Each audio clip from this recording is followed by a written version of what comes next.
तक के जो उत्तर प्रदेश के चुनाव के नतीजे आए उससे ये बात जाहिर हो गई कि उत्तर प्रदेश की जनता ने दोबारा बीजेपी को सत्ता देने का फ़ैसला लिया है।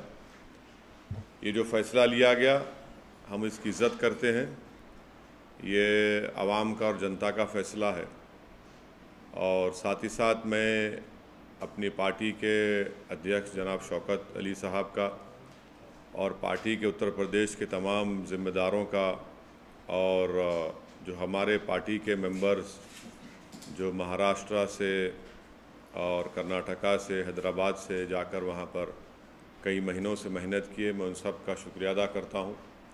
मैं उत्तर प्रदेश की जनता का भी शुक्रिया अदा करता हूँ कि जिन्होंने हम पर एतमाद किया और हमारे प्रत्याशियों के हक़ में अपने वोट का इस्तेमाल किया। मैं शुक्रिया अदा करूँगा जनाब बाबू सिंह कुशवाहा साहब का जो जन अधिकार पार्टी के अध्यक्ष हैं, और भागीदारी परिवर्तन मोर्चा में जितने पार्टियां शामिल थे उन सब का शुक्रिया अदा करूँगा। और फ़ैसला जो भी नतीजा आया है, हमारी कोशिशें मेहनतें बड़ी थी मगर वो फ़ैसला जैसा हम चाह रहे थे नहीं आया, मगर हम दोबारा मेहनत करेंगे, दोबारा और हमारी जो कमज़ोरियाँ उसको दूर करेंगे। और मुझे यकीन है कि आने वाला मुस्तक़बिल उत्तर प्रदेश में हमारी पार्टी मजलिस इत्तेहादुल मुस्लिमीन के लिए बहुत बेहतर साबित होगा। तीसरी बात यह है कि जो पॉलिटिकल पार्टीज़ अपनी नाकामी को छुपाने के लिए ईवीएम का चीख पुकार कर रहे हैं, मैंने 2019 में भी कहा था कि गलती ईवीएम की नहीं है, गलती जो लोगों के दिमाग में जो चिप डाल दी गई है वो उसकी बहुत बड़ा रोल अदा कर रहा है। और चौथी बात यह है कि कामयाबी हुई है ज़रूर, मगर ये 80-20 की कामयाबी है। हम अपना काम करते आए, पहले से करते रहेंगे।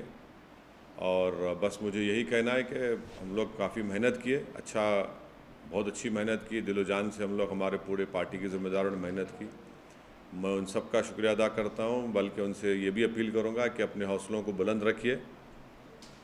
कल से हम फिर अपने काम पे लग जाएंगे और यकीनन मुझे यकीन है कि आने वाले जो विधानसभा के इलेक्शन होंगे उसमें हम और अच्छा करेंगे, हमारी कमज़ोरियों को, जो भी कमज़ोरियां सामने आएंगी उसको दूर करेंगे। सर, आपने बोला 80-20 की कामयाबी है, इसका मतलब क्या है? ये आपका कहना है कि पार्टी का जो मकसद है, कई हमारे मकासद हैं, कई ऑब्जेक्टिव्स हैं, उसमें एक बड़ा ऑब्जेक्टिव ये भी है कि एक पॉलिटिकल लीडरशिप बने। अब अगर आप इस तरह से ये पैगाम देंगे तो फिर आप सिर्फ वोट डालने वाले बन जाते हैं, वोट लेने वाले नहीं बनते हैं आप, और आप एक झुंझुना बन जाते हैं। अब मिसाल के तौर पर ये जितने भी अभी तक नतीजे आए, जो रिज़ल्ट्स आया, जो बड़ी बड़ी बातें कर रहे थे लोग कि ये इनका और ट्रांसफ़र होगा, उनका और ट्रांसफ़र होगा, ट्रांसफ़र कुछ भी नहीं हुआ। और जो लोग झूठे दावे पेश कर रहे थे, जो लोग सब्ज़, उर्दू का लफ्ज़ बोल रहा हूँ, सब्ज़ बाग दिखा रहे थे, वो सब तो सब मालूम हो गया कि किसका वोट कहाँ पर गया, किधर गया। तो खैर अभी तो पूरे नतीजे नहीं आए, तो इस नतीजे पर और जब पूरे नतीजे आ जाएंगे उसको देखकर भी फिर हम और यकीनी तौर पर कह सकते हैं। मगर यह है कि जो उत्तर प्रदेश के अल्पसंख्यक समाज के माइनॉरिटीज़ हैं उनको सिर्फ वोट बैंक की तरह इस्तेमाल किया गया, और इसी वजह से आज आप देख रहे हैं कि जो पॉलिटिकल लीडरशिप की हम जब बात करते हैं तो उससे सबको तकलीफ़ हो जाती है। तो खैर अब ये वक्त नहीं है कि मैं इतनी तफसील से जाऊं। जो फ़ैसला आया हम उसकी इज़्ज़त करते हैं और हम अपना काम जारी रखे हैं और जारी रखेंगे, और पहले से ज़्यादा हम मेहनत करेंगे, और जो हमारी लड़ाई है जमहूरियत के दायरे में उसको लड़ते रहेंगे। सर, उस पर क्या कहेंगे जो आपके पहले भी आरोप लगते रहे हैं कि आप, अगर मैं उन लोगों के नाम ले लूं जो बाजा बजा रहे थे कि ये लड़ाई ये वो लड़ाई है, आखिरी लड़ाई है, फलां लड़ाई है, और जो जाकर हर समाज के लोगों कह रहे थे कि ये आखिरी लड़ाई है, अब उनके बारे में क्या बोलेंगे आप? और अगर हम पे जो इल्ज़ाम लगता है, हम कोई फिक्र नहीं है, हम तो बोलते लगाओ हम पे इल्ज़ाम, मगर हम अपनी लड़ाई लड़ते रहेंगे। आप देखेंगे गुजरात में भी इलेक्शन लड़ेंगे, राजस्थान में भी लड़ेंगे, और इस साल आखिर में दिसंबर में उत्तर प्रदेश में लोकल बॉडी के इलेक्शन होंगे, हम फिर अच्छी तैयारी से लड़ेंगे। हमारा काम हम करते रहेंगे। मगर उत्तराखंड में क्यों जीत गई बीजेपी, गोवा क्यों जीत गई, मणिपुर क्यों जीत गई, तो इससे कोई ताल्लुक़ ही नहीं है। देखिए हमारी लड़ाई पॉलिटिकल लीडरशिप की लड़ाई है, पॉलिटिकल लीडरशिप को क्रिएट करना है। अब उत्तर प्रदेश की ख़ास तौर से जनता को, गरीब को, दलित को, अल्पसंख्यक समाज को समझ में आ जाएगा कि इनको सिर्फ इस्तेमाल किया गया था। भाई आप जो दावे कर रहे थे, जो भीड़ दिखा रहे थे, जो बातें हो रही थी, जो ख्वाब में भी मुख्यमंत्री बन गए थे, तो उसका जिम्मेदार भाई तो नहीं हो सकता हूँ ना। सर, आप बोले कि वोट बैंक की तरह इस्तेमाल किया जाता है, खास तौर से माइनॉरिटी को, और आप अपनी जो स्पीचेज में बार बार इस बात की अपील कर रहे थे। मैं अपनी स्पीचेस का हवाला, अच्छा किया आपने ये सवाल किया। मैंने तो अपनी स्पीच में कहा कि समाजवादी अलायंस बीजेपी को नहीं हरा सकता, तो उस वक्त भी लोग बड़े नाराज़ हुए। ऑन रिकॉर्ड मेरे स्पीचेस आप देखिए, यूट्यूब पे हैं। मैं तो बात कह रहा हूँ, कह चुका हूँ, बात कह चुका हूँ। मेरा सवाल मुख्तलिफ था। हाँ, मेरा सवाल ये था कि आप चुनाव तो लड़ रहे थे, लेकिन एक और लड़ाई लड़ रहे थे बकौल आपके, कि मुस्लिम जो कम्युनिटी है उसको वोट बैंक की तरह अब तक इस्तेमाल करती आई है पॉलिटिकल पार्टी का, अपना लीडरशिप होना चाहिए। तो क्या आपको नहीं लगता कि उस जनता से जिससे आप अपील कर रहे थे, उसने आपको डिसअपॉइंट किया इस रिजल्ट से? नहीं, देखिए मैं उनके फैसले की इज़्ज़त करता हूँ, एहतराम करता हूँ, वो उनका इख्तियार है किसी को वोट देना दें। मगर अब दोबारा तो हम उम्मीद करेंगे कि दोबारा तो उनको ठगा नहीं जाएगा ना। अब दोबारा यही बात उनसे नहीं कही जा सकती, क्योंकि उन्होंने देख लिया, उन्होंने आजमा कर देख लिया कि भाई 4 इलेक्शन अब आप हार चुके हैं, 14, 17, 19 और 22, ये 4 इलेक्शन अब हार चुके हैं।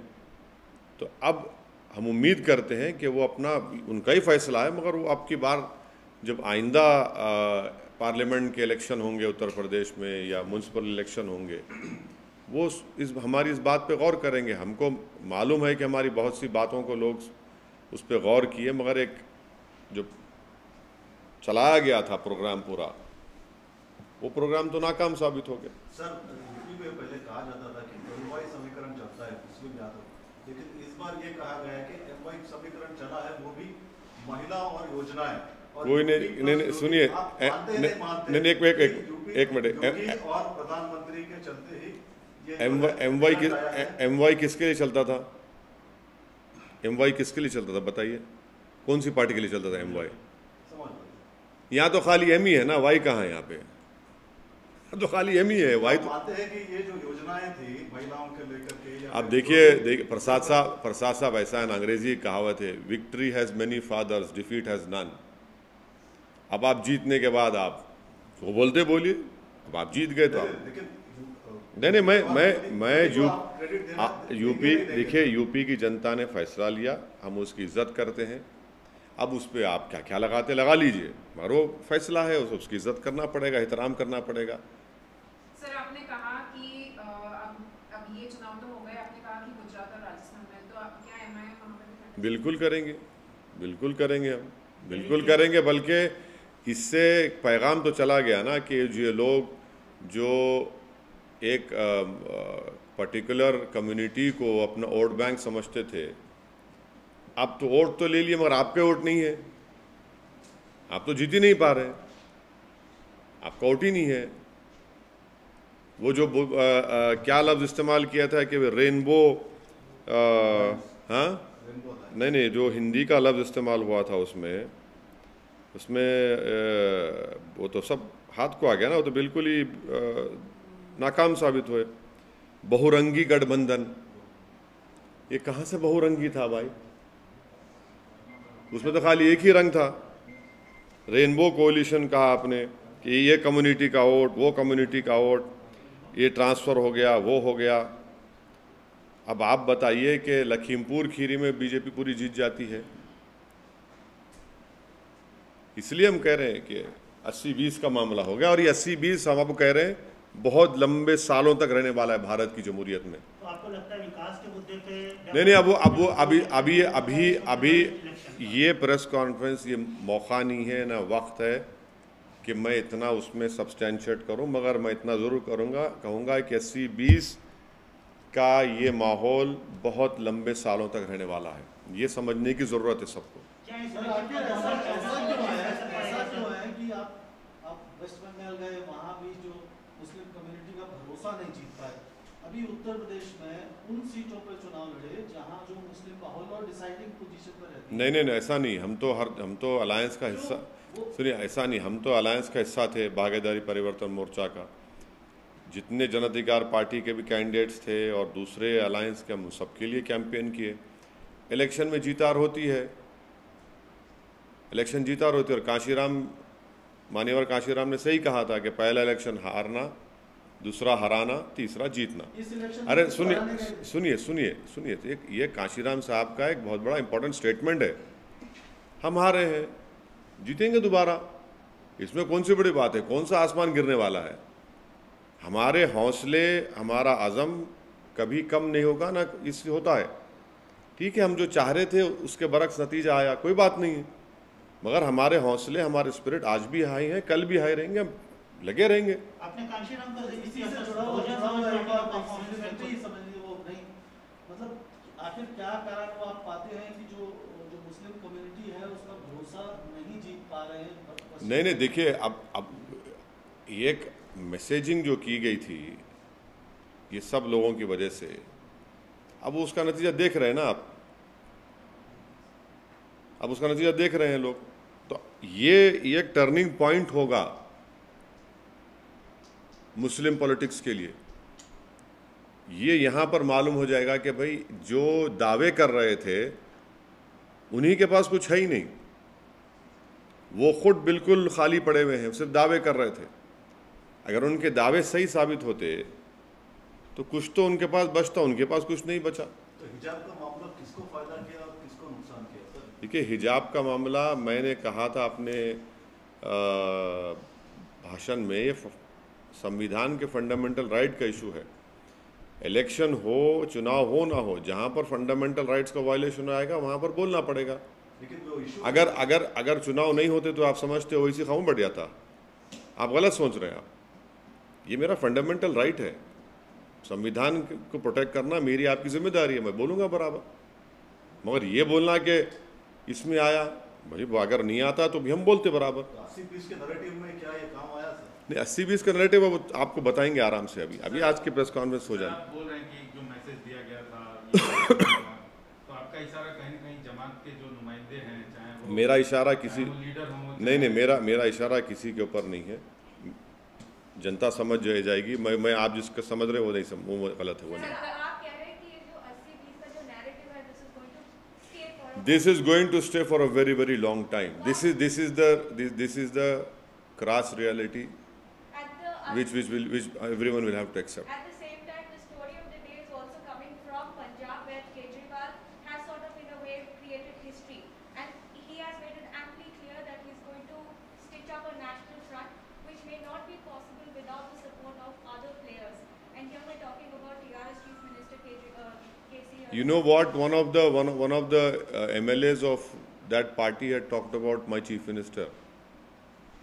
He has used some offensive words against him, unparliamentary, derogatory words. I don't want to repeat it in a press conference, but that is for them and the other parties to decide. But would you throw in No. No, madam. My objective is to create a political leadership. That I'll try to do my best, and it will be created. But any concerted effort? We'll see. It is too early to talk about it. Sir आप sir, कई लोगों ने EVM पे सवाल उठाए, आप उस पे क्या कहना मैं तो 2019 में आपको प्रेस कॉन्फ्रेंस में बोला था कि ईवीएम गलत है, ईवीएम में कुछ नहीं है, दिमाग में चिप डाल दी गई है 80-20 की, और वो चल रहा है। ईवीएम गलती ईवीएम की नहीं है, बुलडोजर का कितना असर पड़ा सर? कुछ भी नहीं है। गलती जो है ईवीएम की नहीं है, गलती जो दिमागों में डाल दिया गया है उसी के ऊपर मामला चल रहा है पूरा। How do you view the Congress's performance in Uttar Pradesh and other states? Congress खत्म हो गई सर अभी। कांग्रेस, बीएसपी, बहुजन समाज पार्टी, कांचीराम का आप उदाहरण दे रहे थे, लेकिन उनका जो कहना है वो रिवर्स में हो रहा है। नहीं, मैं इस बात को नहीं मानता, और बड़ा हमारे लोकतंत्र के लिए बड़ा अफसोसनाक दिन होगा अगर बीएसपी ख़त्म हो जाएगी, तो बड़ा अफसोसनाक दिन होगा। और मुझे यकीन है कि बीएसपी ख़त्म नहीं होगी। हमारे लोकतंत्र के लिए, जमहूरियत के लिए वो पार्टी का रहना बहुत ज़रूरी है। इस वक्तव्य को, कांग्रेस इस सर, स्टेटमेंट को, कांग्रेस के बारे में नहीं, मैं कांग्रेस के प्रियंका गांधी, अब मैं उसके बारे में मैं क्यों बोलूं भाई? खामखा उनको क्यों इज्जत बख्शूं मैं अपनी ज़बान से उनका नाम लेकर उनके बारे में बोल के? सर आप बीएसपी के हाँ? बारे में Have जो they become a liability? It is for that party to decide. How can I comment on it? I cannot comment on one political party's internal strife or differences. It is not my job to comment on it. It is for that party to decide what they need to do for themselves. Sir BSP के बारे में जो अभी आप नहीं, देखिए इसको, नहीं, देखिए, सवाल पूछ लेंगे। नहीं सुनिए, मैं समझ गया आप कहाँ से आ रहे हैं। मैं आपको बता रहा हूँ कि भारत की लोकतंत्र के लिए बीएसपी का एक बहुत बड़ा रोल रहा है, और हम उम्मीद करते हैं कि वो पार्टी रहेगी, मजबूत रहेगी। हाँ, यकीनन आज का नतीजा देखकर तो आप कमज़ोरी दिखकर आती है हमारी भी सबकी, मगर बसपा की ज़रूरत है, और हम उम्मीद करते हैं कि जो जिम्मेदार हैं लोग देखेंगे और करेंगे उसको। आपको जरूरत है शायद भविष्य में, इसलिए नहीं, देखिए आप हर चीज़ को हमारी ज़रूरत मत समझिए। हर चीज़ को हम अपने उससे इंटरेस्ट से देखते हैं, मगर एक बात को तो मानना पड़ेगा ना कि उस पार्टी ने बड़ा रोल अदा किया डेमोक्रेसी को मजबूत करने के लिए। सर आप बोल रहे हैं कि जो मैंडेट है आप उसका सम्मान करते हैं, तो जो मैंडेट है वो मोदी का जो मॉडल है उसके फेवर में है। क्या आप मानते हैं कि मोदी मॉडल जो है वो सक्सेसफुल फिर से हुआ है और सस्टेन कर रहा है देश में? पंजाब में नहीं, पंजाब में क्या हुआ? पंजाब में तो कुछ नहीं कर सके। पंजाब में कहाँ थे वो? अच्छा, नहीं थे। कभी पावर में नहीं थे ना। अच्छा। सर, पावर में। अच्छा, मैं समझा कि शिरोमणि अकाली दल साथ थी ना बीजेपी की। लेकिन बाकी 4 राज्यों में तो सर असर देखिए। अब भैया अंग्रेजी कहावत है, victory has many fathers, defeat has none. Sir आप 85 रैलीज करे, 2 महीने तक हैदराबाद में नहीं आए। नहीं आया, बीच में आया। लेकिन तो क्या एक पर्सनल लेवल पर लगता है सर, बिकॉज मेहनत करके कभी कभी फल नहीं मिलता है। अरे आप लोग मेरी पार्टी की हिस्ट्री जानते ना मेरी हिस्ट्री जानते। मैं एक सिंगल एमएलए था मेरी पार्टी का, फिर हम लोग बड़े, एक ही एमएलए था मैं, हम लोग एमपी का इलेक्शन, 2 एमपी इलेक्शन थे 96-98 का। तो क्या कमियां रह गई? क्या अरे रही होगी भाई, कुछ ना कुछ होगा, हम उस पर देखेंगे, मगर मेहनत के एतबार से हमारा उत्तर प्रदेश का यूनिट, शौकत अली और जितने हमारे जिम्मेदार हैं बहुत मेहनत की, तो यकीनन कहीं ना कहीं कमज़ोरी होंगी, देखेंगे उसको, मगर इससे हमको कोई मायूसी नहीं है। Sir, do you still feel that Muslims in other parts of the country see you as an outsider? See, that is not, they don't see me as an outsider. They see me as a person who is fighting to create a political leadership and to ensure that everyone gets their hissedari or their share in Indian democracy. These are part and parcel of our life, ups and downs are part and parcel of our life, and to me, for me tomorrow is the next day, is the next challenge. I'll take it up, I'll go ahead. What are your big takeaways? Big takeaway is that the amount of love and affection I have received once again from the people of Uttar Pradesh. I'm thankful to them, irrespective of caste and religion. Wherever I have went, the affection and love which has been shown to me, showered on me, that I will treasure it for the rest of my life. Casting of vote is a personal decision. That we have to respect them. Delhi municipal corporation के चुनाव MCD के हाँ, लड़ेंगे, बिल्कुल लड़ेंगे, पूरी तैयारी कर रहे हैं हमारे कलीम साहब, कलीम हफीज़ साहब लड़ेंगे, चुनाव लड़ेंगे। सर, आप पूरे देश में बीजेपी के खिलाफ लड़ रहे थे। आम आदमी पार्टी ने जो परफॉर्मेंस किया है, केजरीवाल को आप बधाई देना चाहेंगे? नहीं, पंजाब की जनता ने फैसला लिया है, वो भी एक वर्डिक्ट है, उसका सबको एहतराम करना चाहिए। हम उम्मीद करते हैं कि पंजाब और मजबूत हो। हम उम्मीद करते हैं कि पंजाब एक हमारा बॉर्डरिंग स्टेट है, वो एक आम प्रदेश की तरह नहीं है, उसके अलग चैलेंजेस हैं। और जब जनता ने फैसला दिया है तो उसको एक्सेप्ट करना पड़ेगा। आपको बधाई देंगे केजरीवाल? नहीं, मैं तो पंजाब की जनता ने जो फैसला लिया उसका एहतराम करता हूँ, उसका एहतराम करना चाहिए, क्योंकि उन्होंने वो डिसाइड किया कि एक मैसिव मैंडेट उन्होंने किसी के पार्टी के हक में दिया, तो हम उसका एहतराम करते हैं। सर, इससे थोड़ा सा ये इस इलेक्शन के जो रिजल्ट्स आए हैं, इसका जो संभावित फेडरल फ्रंट और something minus BJP minus Congress type का, अरे मेरे से क्यों पूछ रहे? नहीं, ऐसे अरे देखिए, पॉलिटिशियन है, मुझसे मत पूछिए, मुझे नहीं मालूम। मैं तो मोस्ट अनटचेबल आदमी हूँ ना पॉलिटिकली, तो मुझसे क्यों पूछ रहे आप? मैं क्या बताऊंगा उस बारे में? और कुछ? सर, एक सवाल है। जरूर। राष्ट्रपति चुनाव को लेकर अभी से माहौल बन रहा है, अपने सीएम साहब भी उसके लिए एक तरह से मेहनत कर रहे हैं। अगर कोई बीजेपी के खिलाफ सारी पार्टियां मिलकर अगर मेरी देखिए, मुझे आपसे मालूम हो रहा है कि हमारे मुख्यमंत्री इस तरह का प्रयास कर रहे हैं, मुझे नहीं मालूम। मैं जिस दिन हमारे मुख्यमंत्री से मिल लूँगा, मुझे टाइम देंगे मिलने का, तो मैं उनसे पूछ लूँगा। मगर जब वो टाइम जब देंगे, मेरी जब मुलाकात होगी मोहतरम वज़ीर आला तेलंगाना से, तो मैं उन मोहतरम से पूछ लूँगा। अभी तो मेरी बहुत अरसे दराज से मेरी उनसे मुलाकात ही नहीं हो पाई, वो बहुत मसरूफ़ हैं। तो जब उनकी गुनागो मसरूफ़ियत में वो थोड़ा वक्त दे देंगे, तो यकीनन आपका सवाल उनसे पूछ लूँगा, और जवाब जब आएगा तो आपको बता देंगे। मुस्तकबिल में संभव है कि अखिलेश से आप हाथ मिलाएं? देखिए, मुस्तकबिल में क्या होगा मुझे नहीं मालूम, मगर हम ये कह रहे हैं कि अब आज के इस फैसले के बाद तो हमारी जितनी बातें हम कह रहे थे वो सब सच साबित हो गई, वो सच साबित हो गई। अब ये देखना है कि वो अपनी विधानसभा की सीट पर रहते हैं या फिर वो आजमगढ़ की अपनी पार्लियामेंट सीट छोड़ते हैं। हम तो पार्लियामेंट का इलेक्शन भी लड़ेंगे उत्तर प्रदेश में। सर, आपने एक बात कही कि सिर्फ एम रह गया, वाई नहीं, वाई कहाँ चला गया? नहीं, प्रसाद साहब ने MY की बात की थी, तो हम तो बोले, हम ये कह रहे हैं खाली M ही रह गया है, वाई तो मैदान जंग से गायब हो गया। मोहब्बत में हम ही खड़े हो गए, और जो हमको मैदान में लाए, जंग के मैदान में छोड़ के भाग गए हमको। आप डायरेक्टली ये कहना चाहते हैं कि नहीं, हम को यादवों ने सपोर्ट नहीं, अब देखिए, डेटा आएगा, मालूम हो जाएगा, आप डेटा आएगा। मगर हम तो यही कह रहे हैं ना भाई, नहीं, ये जो लफ्ज़ इस्तेमाल किया आपने, वो क्या था कोalition, वो बहुरंगी गठबंधन, एक ही रंग नजर आ रहा था इसमें। तो अभी तक तो रिजल्ट जितनी आए हैं एक ही नहीं, देखिए, अब इसको आप एक रंग वंग मत दीजिए, रंग नजर तो एक ही आ रहा है। सर, स्टेट बीजेपी का कहना है कि यहाँ पे आने वाले इलेक्शन के अंदर बुलडोजर चलाएंगे, क्या हाँ, स्टेट बीजेपी लीडरों का कहना है कि यहाँ पे आने वाले इलेक्शन में बुलडोजर। देखिए, चंद्रशेखर राव जो है एक जिद्दी किस्म का आदमी है,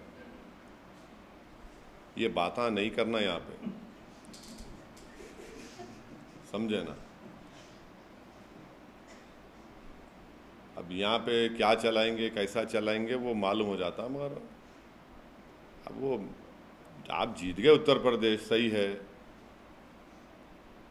बल्दिया के इलेक्शन में आए थे ना, सब आए थे,